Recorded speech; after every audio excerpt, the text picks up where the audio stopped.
Hi, I'm Tom Shu, and today we're going to do a Lightroom tutorial. And in this tutorial, I'm going to teach you how to deal with noise. Yes, noise reduction is kind of like a balancing act. Okay, depending on how high of an ISO you use to shoot your image, and how many shadows you are, and if your exposure isn't right, all these things add up to noise. Okay, I was just at CES, and when I was walking after it closed one day, actually it was the day one, I saw this NBC News van, and I'm like, wow, this thing must be really busy. All this stuff going on at CES and satellites and all this news to go out. I thought, wow, I got to go check this out. So I have my 20mm on, and I know to make cool images with wide-angle lenses, you got to get in close. So what I do, I go right in this man's office where he's really busy, right? And what do I see? This high-paid man sitting on a chair, kicking it with the iPhone. Wow, I want this job right here. Get to play with all those cool toys when you want to, and just chill and play with your devices when you don't. Anyways, let's just get started. Before you adjust noise, you need to make sure you're working with the image that's final image. It's the way you want it, okay? So let's just quickly develop this one.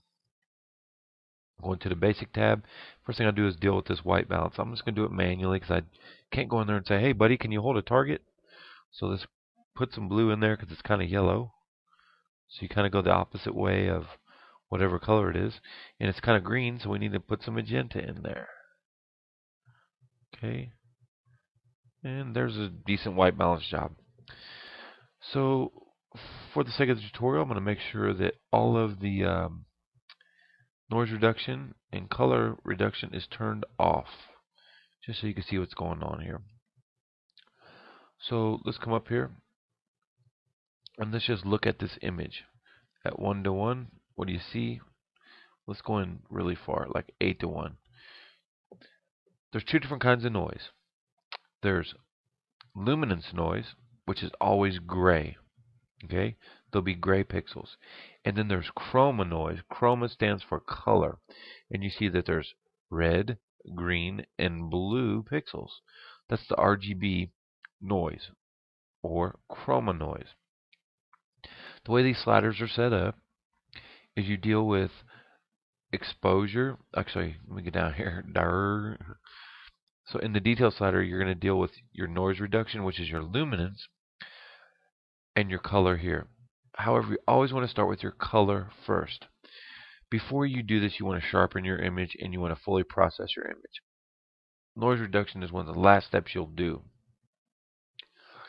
I'm not going to go in and do all that stuff just for the sake of the length of the tutorial, but remember, develop your image properly, get your exposure right, vibrance, contrast, all that kind of stuff, and then deal with your sharpening, and then lastly deal with your noise reduction. Okay? So we're going to deal with the color first. Now some people just come over here and grab this slider and push it all the way over. Now they've turned all the color noise into luminance noise. Okay, so now it's all just gray pixels. But with this slider, you only need to slide it enough to get rid of the color. You don't need to overdo it. So we'll just slide it over and see how it works.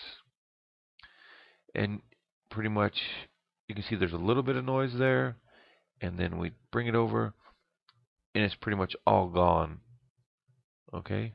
And I'm looking inside of a shadow area because that's where the noise usually lives.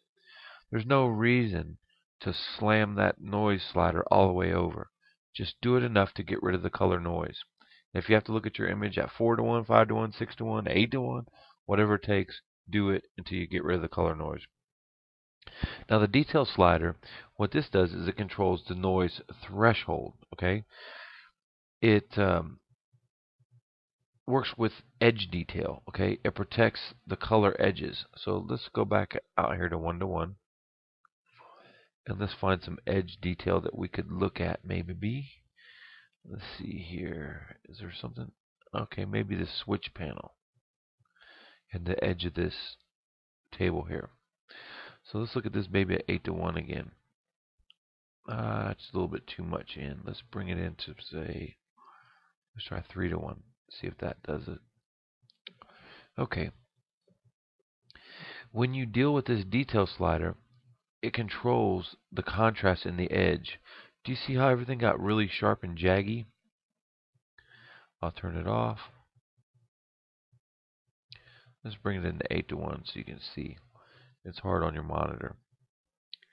So if we bring this detail slider over, we let it work, you see how those stair steps got smaller?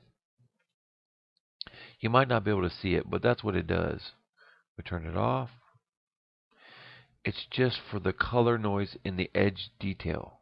Okay, it's the threshold slider for this color noise slider. Okay, so look at this as a threshold slider for edge detail. That's all it is. Okay, so now that we have this done, first of all, let me tell you a little bit about contrast. Contrast is edge detail. Okay, so whenever you try to add detail to an image, it's all about contrast.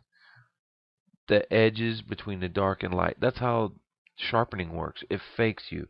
It takes and darkens up the edge detail, and it brightens up the whites where it's against a dark pixel. And it tricks you into thinking your image is sharper than it is, because that's how your eye perceives it. If it's got sharp contrast, then it's a sharp image. And they just trick you. Well, this is what this software is doing too. Okay, so if we look what happens here with this noise detail, if we grab, now that we've got our color sliders set, if we just grab our noise and slide it all over, it's going to kill the noise. However, what else it's going to do is going to soften the image. Let's look at this baby at, say, maybe 2:1.